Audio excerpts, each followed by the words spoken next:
Welcome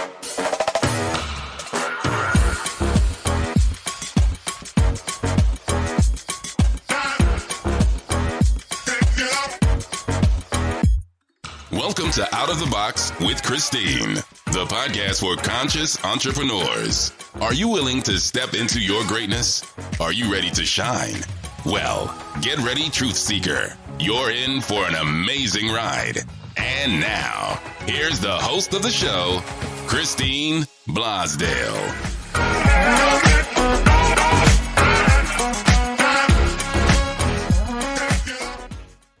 Welcome back to Out of the Box with Christine. I am your host, motivational media coach, Christine Blosdale, and I want you to buckle up, buttercups, because today we have a fantastic show. I think you're going to be motivated and inspired to take on life a little bit differently after you hear today's episode. My guest today is Amy Eliza Wong, and she's a founder, speaker, executive leadership coach, and facilitator, and she's also the author of the brand new book, Living on Purpose: 5 Deliberate Choices to Realize Fulfillment and Joy. And I couldn't think of a better person to come on the show than you, Amy. So welcome to Out of the Box with Christine. It's a pleasure. I'm so glad to be here. Thank you for having me. Well, you know what, when I came across the work that you did, I actually saw some of the speaking engagements that you've done and some of the coaching that you've done. And I just really liked how you just cut through everything, and you were your communication style is so brilliant. And I thought, for our wonderful entrepreneurs and solopreneurs who are out there, who are listening on Spotify or Apple Podcasts or watching this on YouTube, that they can also gain a little bit of your wisdom by being on the show here and talking about living life on purpose. We seem to, as human beings, sort of react to life. Yes. There's not a lot of, I am going to set out to do this and this is what I want to do. So let's talk about the title of the book. First of all, Living on Purpose: 5 Deliberate Choices to Realize Fulfillment and Joy. What sparked you to write this book? Wow. Well, you're absolutely right about most of us are in react mode. So that was a large part and a large reason I wanted to write this book. Now, my practice that I founded in 2011, so it's been a little while, was called Always on Purpose. So this idea of being on purpose is really important to me. It's really near and dear to my heart. And it's a state of being, right? Because people tend to think of, when I say always on purpose or living on purpose, purpose comes through oftentimes as a noun. And it's not that it's not. That is true. And purpose in that way absolutely enthralls me as well. But what I'm really going for more here is more that mindset and that state of being on purpose, being intentional, being present, being in the driver's seat, harnessing choice in our most intentional and present way. And then from there, we're able to create the life and the work of our dreams. Now, the reason I wrote Living on Purpose was I have been coaching here now for over a decade, and I've had hundreds and hundreds of conversations from really folks from every category and all walks of life, and I feel so blessed. And I know, like you're a coach, so I know you get it. We get a backstage pass to the inner workings of the human mind and the human condition. And what I noticed was, regardless if you were, just a college graduate interning into a company, if you were a single mom, if you're a lawyer, a doctor, if you're in drug and rehab, if you are a politician, if you're a celebrity, doesn't matter who you are and where you are on your journey of life, the ways in which we get in our own way have started to seem a little universal. So I thought, wow. And I really perked up to, gosh, there are some very clear themes in the ways in which we really hold ourselves back. And then diving into the research behind it and the neuroscience and the psychology and all of it, I really started to, okay, there's something good here. And it wasn't until I started coaching leaders and executives for startups and Fortune 500 companies that, it was wild to me. It's even, and this is what so many people don't recognize, even when you make it, quote unquote, make it, you still hold yourself back. You still have fears. You still have insecurities. And so it was really important to me to dispel this myth that when you finally get to this place where you either own your own company or you make a certain amount of money or you got that title, you're free, because that's not true. It's this, there's all that stuff going on. And so that it was really clear to me, okay, there's an incredibly relatable story here to tell and share, and a way out. And so it had been 10 years of just working through this, knowing that one day I will write this book. And I'll just a teaser here. There was one scientific finding that I found that was discovered in around 2003, neuroscience wise, that when I learned that when I was getting certified for conversational intelligence, it just, the entire book came together. The missing piece that I needed to finally nail this clicked. And I'm like, okay, now I know what this needs to be. Well, and that's key, isn't it? Because it doesn't matter. And especially for those people that are supposedly, made it at the top, if they still also have those same triggers, those same like childhood issues, then it's even more stressful, I would think, because that whole idea of imposter syndrome. I've done so many shows on imposter syndrome, and it always it surprises me, but it doesn't surprise me on how many listeners will write me and say, oh my gosh, that's me. I'm I'm a major owner of a huge company, and I still to this day have imposter syndrome.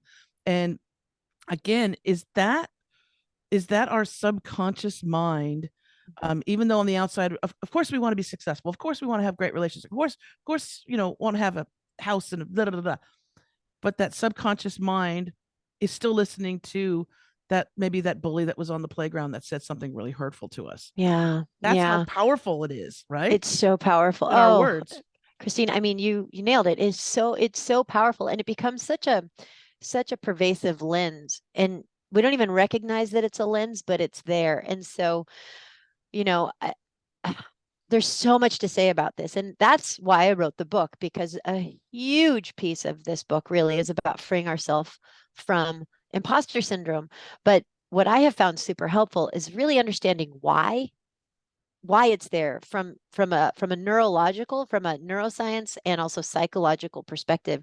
So let me kind of take that teaser I mentioned earlier and take this farther, because I think this is so helpful and so fascinating. And I don't know why we're not teaching this in schools, because when I share what I'm about to share, it's like my entire life makes sense. Why aren't we sharing this? So check this out.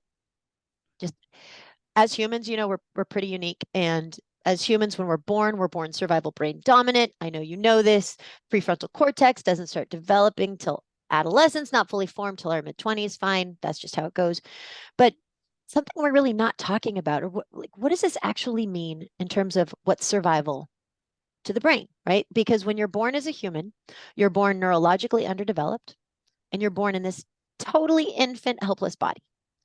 So when you realize, okay, well, for a human, they're born hardwired to survive and totally dependent on caregiver to survive. So when you add those and put those two facts together, now you have to ask, well, what does survival to the brain mean? Well, guess what? It's not food, water, shelter. Food, water, shelter will follow if mom or dad or caregiver buy in. So therefore, rejection is death to the brain. Yeah. And we talk about how rejection sucks. We talk about how we don't like it, but we're not really talking about what it really, really means from a neurobiological standpoint.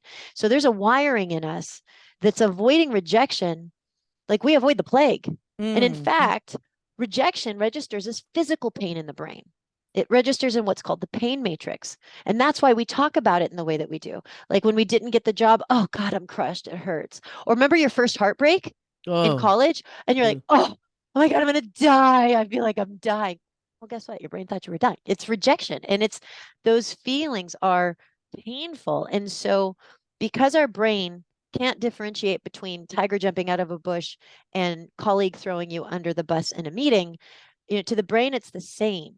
And so this is such an important piece to bring into the bigger picture of imposter syndrome, because at the end of the day, all of us, conscious or not, survival mechanisms or not, we're hardwired to seek belonging, acceptance, and approval, and avoid rejection. And what's rejection?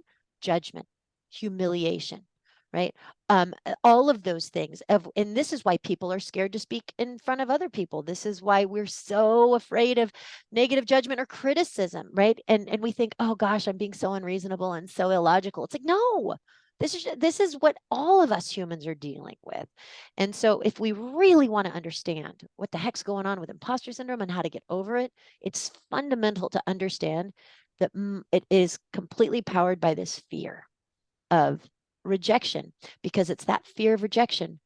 This is exactly why and when and where we form our false limiting beliefs, right? Mm-hmm. Because it's those experiences of significant rejection or not belonging, those very momentous ones that we will imprint. Oh my gosh, I got to make sense. What?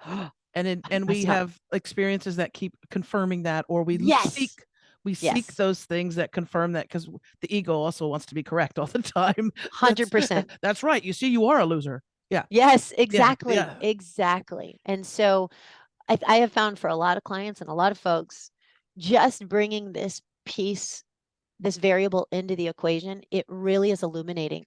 Oh, that's why I decided I wasn't good enough. I took this decision on because that was my first perceived significant experience of rejection. Okay. Yeah, but it's not true that I'm not good enough. Okay. Okay. Wait, Yeah. but yeah, so it's a lot to say. And that is a great starting point, because if not, you're like a dog chasing its own tail, trying to figure it out. Or and we tend to, like, well, I got to work harder, or I've got to take some course, or there's that thing of self-help, the shelf help.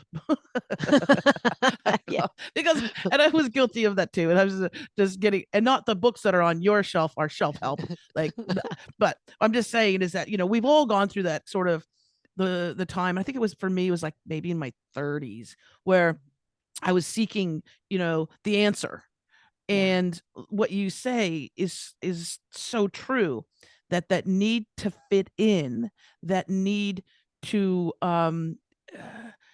be wanted and to be a part of something, is so critical. I also think that from our days on your from our days of being in caves, and it was probably quite a, we didn't have all the Netflix and chill and all that stuff. We were we were running away from things that would eat us, and we had to depend on the tribe, right? We had to depend on the clan that was in this cave. That's right. For everything. And if you think about how our brains became hardwired, and as we evolved, we're building nuclear bombs. I don't know how much we've evolved, but how we've evolved, quote unquote. Yeah. That's still there. So if you're at school and you go to the lunch table and nobody wants to sit with you, you feel like you're going to get eaten by a saber-toothed tiger, or a dinosaur is going to just chomp your head off. And it's real. It feels real. And it's a physical connection. It's not just what's going on in the mind. It's actual physical. Yes. And that's the power that we have. So how do we help that little baby who now is 50-year-old, right? Yeah. How do we help that person who is no longer in the cave or has to worry about that necessarily? But every single time they go out in life, the stress that they're under. I mean, there's millions of people that are walking around absolutely paranoid and frightened of how they may look or how they might be perceived. What are some things that you do with your clients to help them get through some of that? Well, gosh, I know. I'm like, this is such a big question. Yeah. Well, I think self-discovery is one of the self-inquiry, self-discovery, self-reflection is truly one of the most fundamental and powerful things that we can start to do to begin a path of transformation. And I say it's a path because there's really no end point. We're going to continue to unfold and evolve and to learn and to grow. And if we really want to take this head on, it's first recognizing, I may have some wonky beliefs running on in the background. And how would I know? Well, because of the anxiety I feel on a regular basis, because of the paranoia I feel, because of the sleepless nights, because of the, my workaholism, because of, I mean, all of the unpleasant habits that we have taken on to numb, sedate, or control our reality, chances are it's due to the pain inside that we are sustaining due to false limiting beliefs that we have imprinted in order to make sense of our reality. Because this stuff starts young. Here we are, we're young. We don't even have a prefrontal cortex. Stuff happens. Now, for a lot of us, it's benign and trivial. But to a child brain who can't differentiate fact from fiction or understand sarcasm or irony or understand the complexities of adult life, we will take that event and our brain literally translates that as, oh my gosh, I'm going to die. I'm not being included. I'm going to die. Mom's not choosing me right now. She just dropped me off at daycare. I'm going to die. And then unfortunately there are those very unfortunate cases where it is malicious and it's not benign. However, in all of the times that we experience that pain of disconnection, what happens is then in our childhood, you in that mindset, we have to make sense of the pain so we can survive it. And the brain says, well, and I've got to make sense of it because I got to protect you from this forevermore, because this is so painful. And oh my gosh, you were rejected here. This could happen again. And it really could be a big consequence. So I got to make sure this never happens again. So got to protect you. Okay. How do I protect you? Okay. Well, can't be mom's fault. Can't be caregiver's fault, because if it's your caregiver's fault, you're hosed. So it can never be their fault. So that's not going to work. So can't be their fault. Must be your fault. Oh, you must be not good enough. Oh, so boom, we imprint a false negative belief in order to make sense of this. And that it's like taking on a pair of glasses. These are my not good enough glasses that I now look through out to the world so that I can protect myself from being found out as not good enough. Because if I get found out as not good enough, I'm going to get rejected and I'm going to die. So this is our way of protecting ourselves. But the challenge with this and the tragedy is the moment you put those glasses on to stay safe, now everything around you becomes proof for or against the fact that you're good enough. And so then you enter onto this hamster wheel, and I call it the unwinnable quest, in this conditional roller coaster where you're looking for all the proof. I got to go for this. I'm going to avoid that. I'm going to try for this. And that's where we start to get that thinking of, well, if I can finally just get this final piece of proof, I'll be free.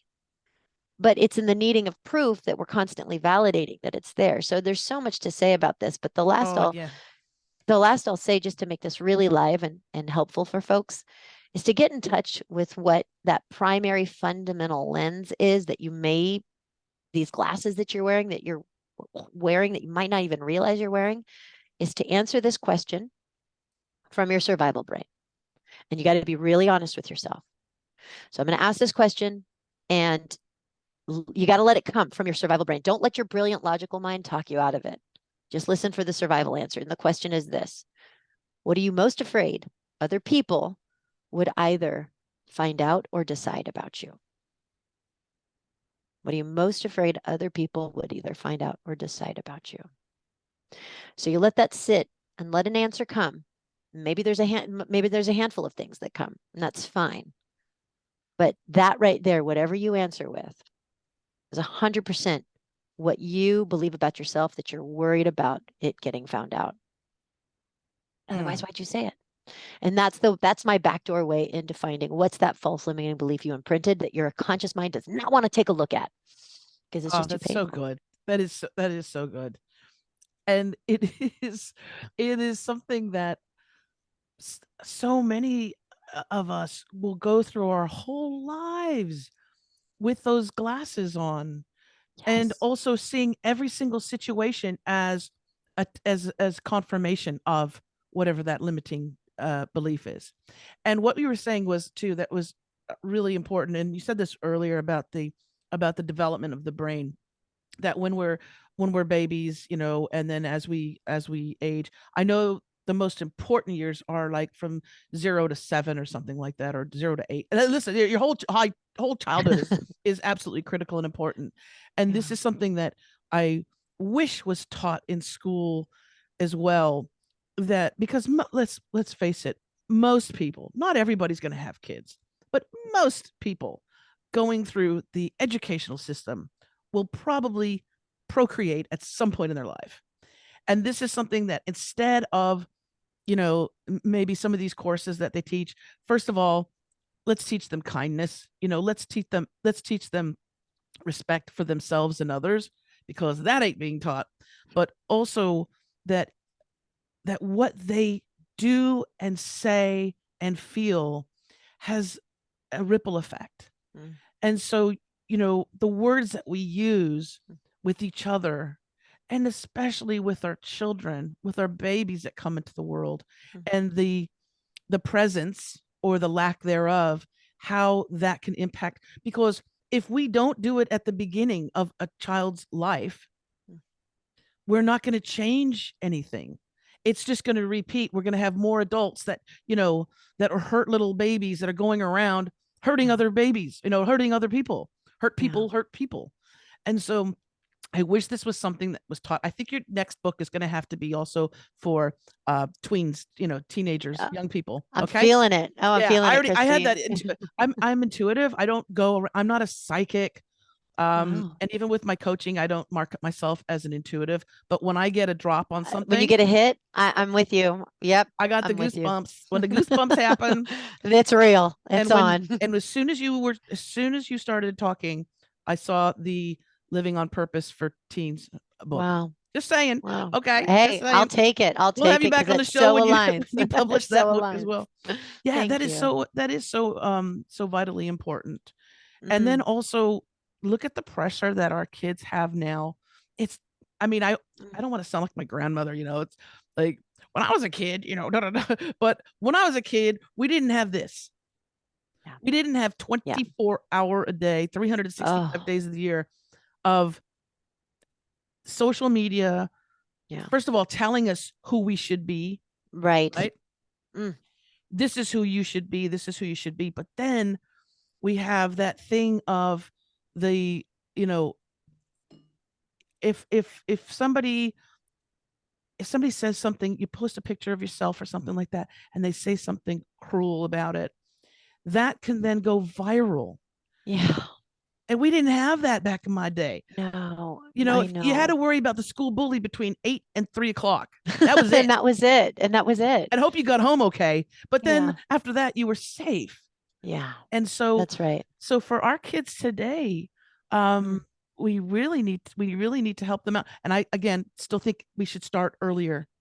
Oh, it makes my nose tingle as you talk about this. It's something I am so passionate about, and it's so important. It's so important. We could take this in the direction of social media. We could take this in the direction of childhood development. I mean, everything that you're talking about here is gold. And what I think about is, what kind of consciousness do we need to maintain and teach and hold for our youth, for ourselves and our youth, to really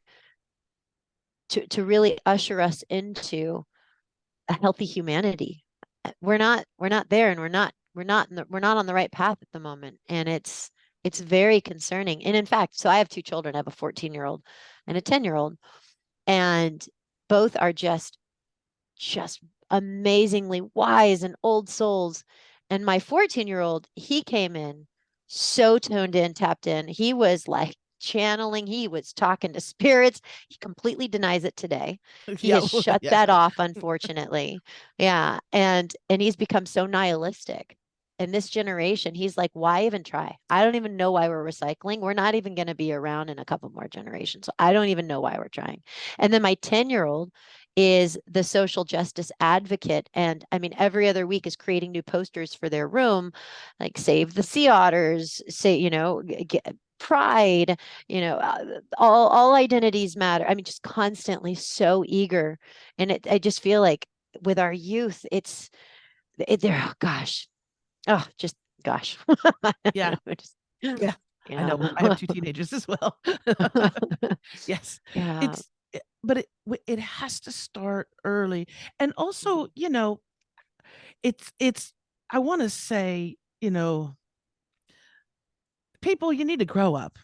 And I'm not talking about people like carrying on the pain and the trauma and things like that. I'm talking about those people who do have children and who don't think before they speak, or who say horrific things. Listen, Mm, if you split up, that's life.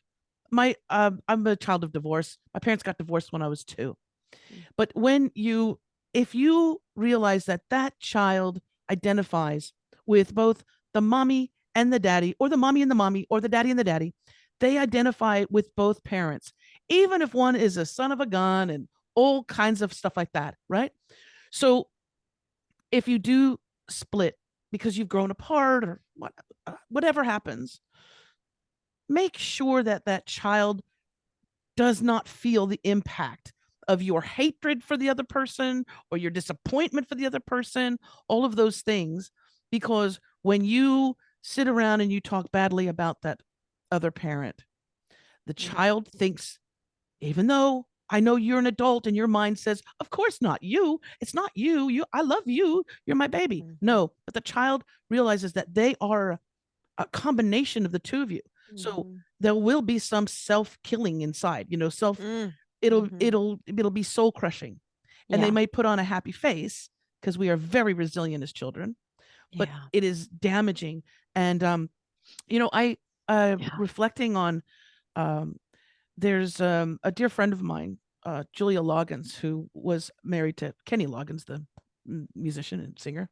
And you know, when they split, as as you do, when they split up, um, of course it was difficult because he's in the public eye and everything. But when they split up, they made sure that they were still parents and a family to the kids, and that one was not going to belittle the other one.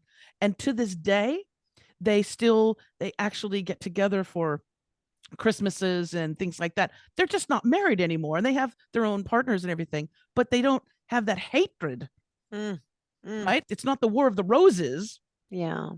because they know that those children and their children are great, are amazing. The kids are like, Oh, I mean, because they've seen healthy relationships, yeah. and how you And that's end and how important. you end a marriage, and how you end a relationship, and how you change it to something Mm, else, mm.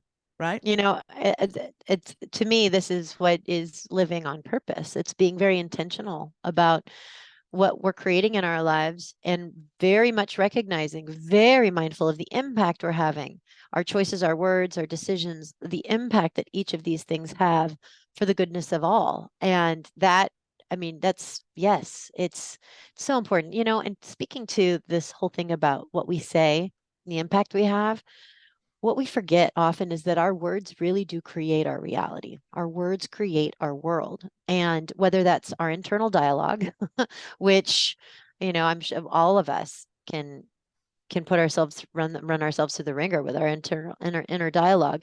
But that right there is a huge bit of how we create our reality. But then the words that we say to others. And if we really want to make the world a better place, something I live by, I teach my clients to do is always intend that your intention and your impact are congruent. Because here's the thing, everybody shows up with a good intention. Nobody wakes up saying, "Oh, I want to be evil today and really stick it to so and so." I mean, I think it's gonna be rare. We really do have a good intention, and we want to do good and be of service. It's just that we lack awareness of our impact, and we're definitely often not checking that our impact matches our intention. So one of those powerful things we can do is really just keep this in mind. Do they match? Do they match? Hmm. Exactly. I love intention, because that is, well, for 20 years in radio, nobody saw my face. I could have ordered my pajamas in the studio. Um, but through the art of audio, and so it's just like closing your eyes and listening to someone, they were able to feel me. So they weren't able to Mm, see me, they could hear me, but they could feel me. And there's something actually very profound about not not seeing someone and actually feeling them, because you're not judging them based on, oh, why did she wear that shirt today, she's got funny glasses, why is her hair so short, whatever, what's that tattoo. No. When you can't see someone, you just are listening and you're feeling their voice, you're listening to that pause. Mhm. That is, that was one thing that You're feeling their presence. the program director Yeah. hated the pauses, though. The dramatic pauses. They come running in. What happened? Dead air. No. Oh, Christine's just having a moment. Okay, that's all right. It doesn't happen that often, but yes, it's the intention. Yeah. And we need to also, in our day-to-day judgments that we have, is to also think about the intention of others instead of being slighted, and going back to that brain of being rejected, right?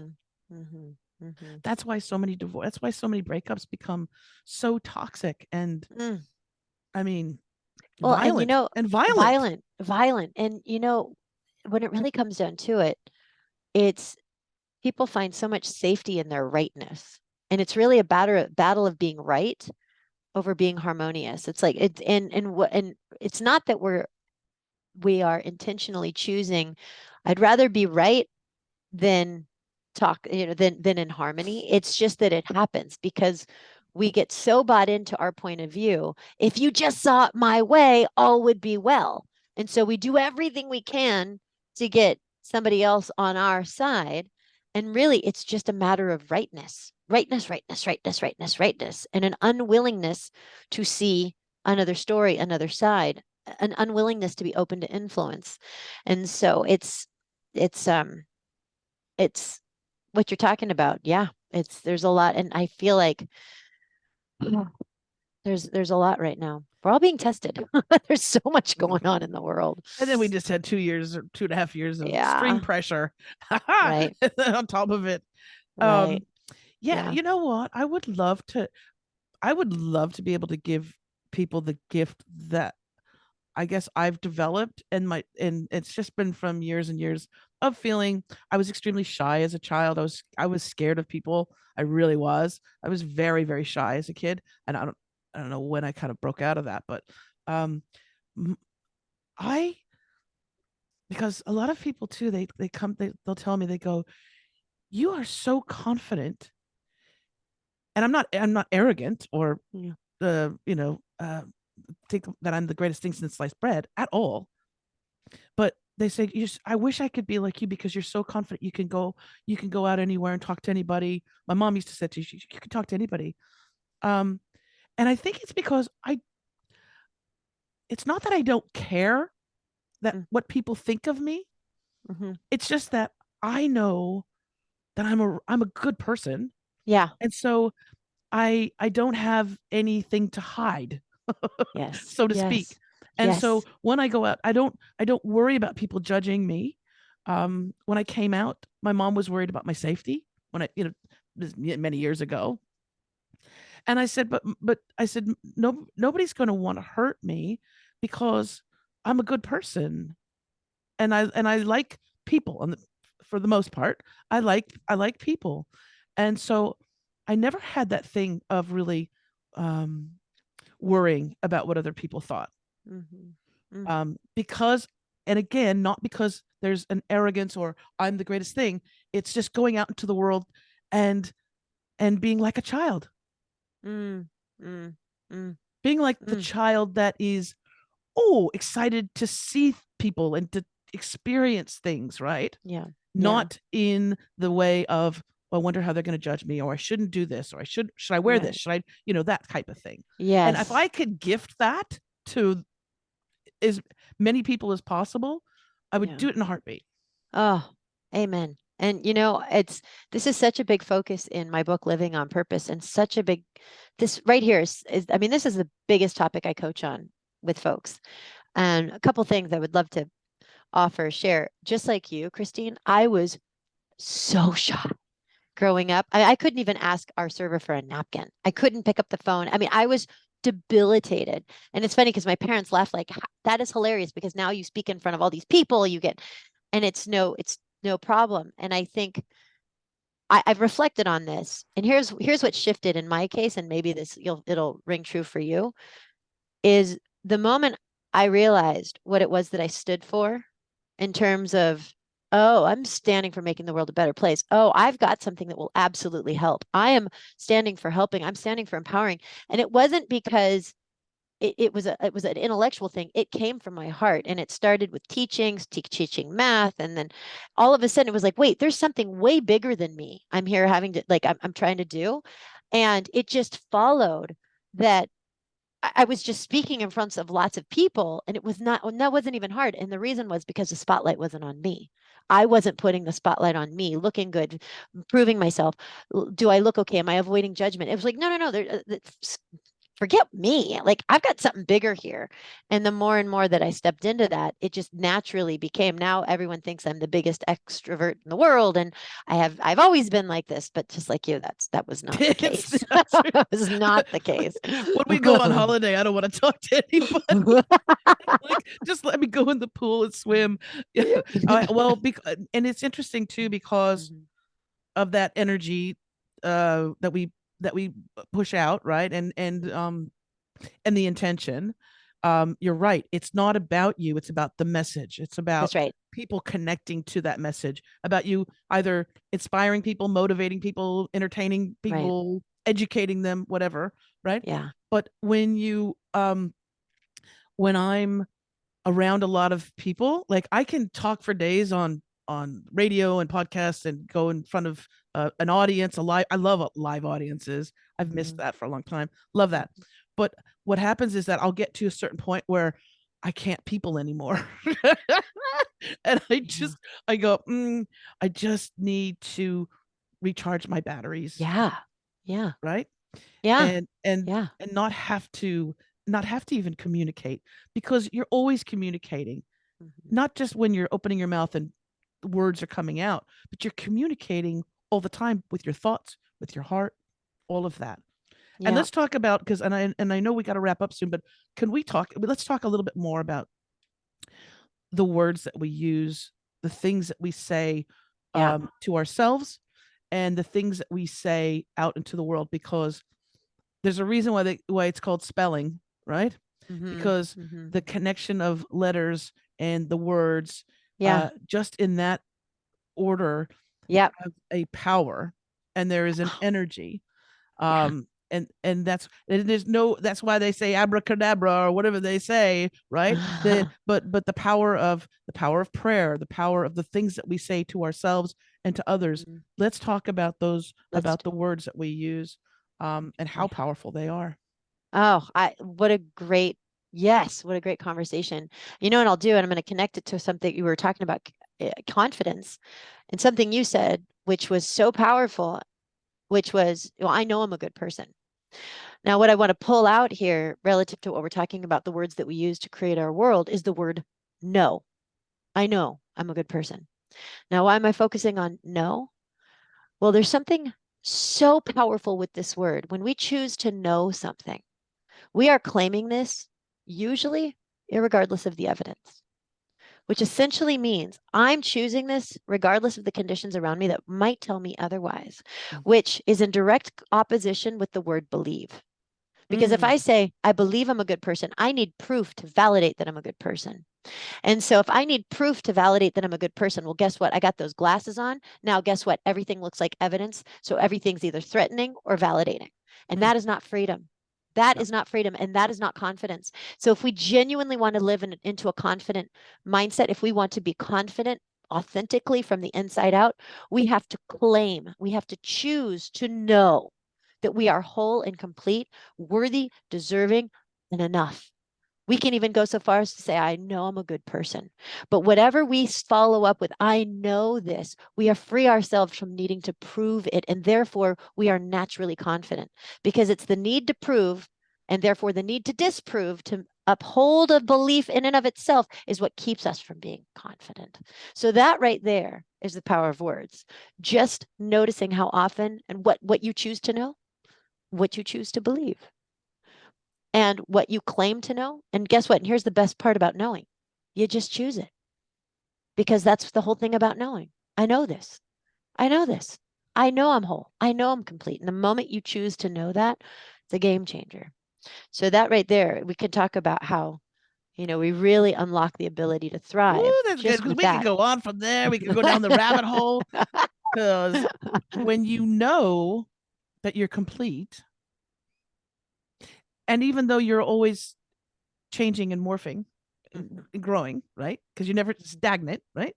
Yeah. But when you know you're complete, there is no stress about there's no stress about how you look, how you're aging, what your weight is, where Right. you live, what kind Right. of car you drive, right? Because it's just stuff. And here's the thing. Are you familiar? Just get you somewhere.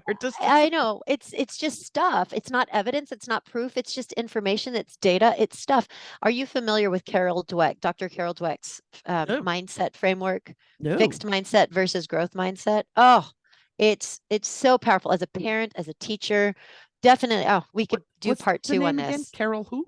Carol Dweck, Dweck. She's done some TED Talks too about mindset, growth mindset, and fixed mindset. It's so powerful, and particularly as a parent, like how we can help our children really hold a growth mindset, which really is about exactly what we're talking about. Yeah. How can I let stuff be stuff and not evidence that I'm not good enough? A fixed mindset says, well, who am I? Oh, I'm fixed. I'm good at math. I'm not good at singing.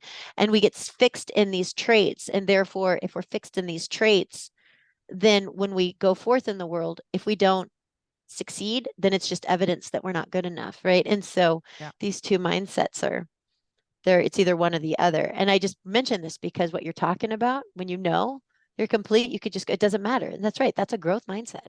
That's freeing right there. That's why we want to sprinkle that all over the place. Yes. If we could, let's sprinkle that. Well, we are in many ways, because this broadcast, you never know who's listening. And if you are listening or you're watching it on YouTube, I always say there's no accident. You're supposed to have stumbled across this. You were supposed to have heard this. And so it was on purpose. It was on purpose. That was very good. That was very good. Oh, I want to just I could talk to you forever. Please, you're welcome to come back on the show at any time. And especially when you write your teenage book, your teens book, teens, whatever. Yes. Definitely do that. And I got a super green light on that. I hope that you do pursue that. Thank you. 100%. I appreciate that. And if people want to find out more, they can go to your website, right?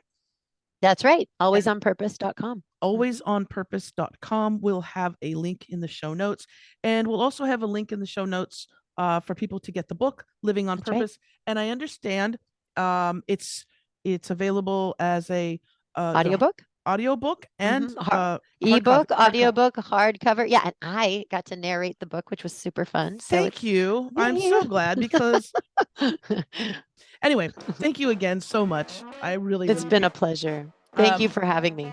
My guest today has been Amy Eliza Wong. You can find out more information by going to her website, alwaysonpurpose.com. Get the book, Living on Purpose. And if you want more information about this show, you can go to outoftheboxwithchristine.com. You want more it's been an interesting morning. For more information on me, you can go to christineblosdale.com, and remember to share this the video if you're watching it on YouTube, or share the audio link if you're on Apple or Spotify. Until next time, as I always say, remember to think outside that damn box. Bye for now.